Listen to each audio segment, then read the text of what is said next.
मुझे लगता है कि कुछ हो गया है मोदी जी को, समझ नहीं पा रहे हैं। क्या होता है ना, कई बार इतनी सत्ता हो जाती है कि लोग सच्चाई बताते ही नहीं है, घिर जाता है इंसान, चाहे उसके संघर्ष की कुछ भी उसका अनुभव होता है, लेकिन जब सत्ता इतनी हो जाती है लोग डरते हैं। मुझे सचमुच लगता है कि मोदी जी कट चुके हैं देश की जनता से।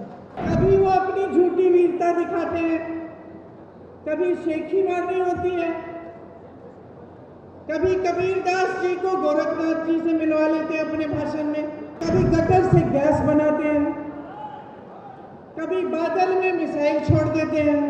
आजकल चुनाव के समय एक अजीब सा माहौल बन गया है।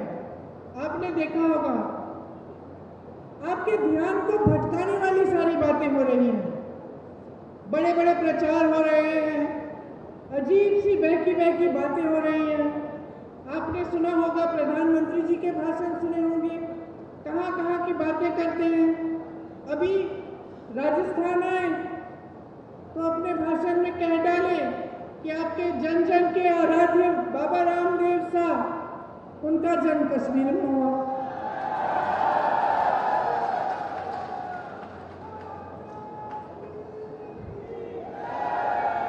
कभी वो अपनी झूठी वीरता दिखाते हैं, कभी शेखी मारनी होती है, कभी कबीरदास जी को गोरखनाथ जी से मिलवा लेते हैं अपने भाषण में, कभी गटर से गैस बनाते हैं, कभी बादल में मिसाइल छोड़ देते हैं, कभी मांस मछली की बात करते हैं, कभी ईमेल उस समय की बात करते हैं जब ईमेल था ही नहीं, उस जमाने की बात करते कि मैंने तब ईमेल भेजा, कभी हवा में उड़ते हैं तो कभी समुंदर के नीचे चले जाते हैं।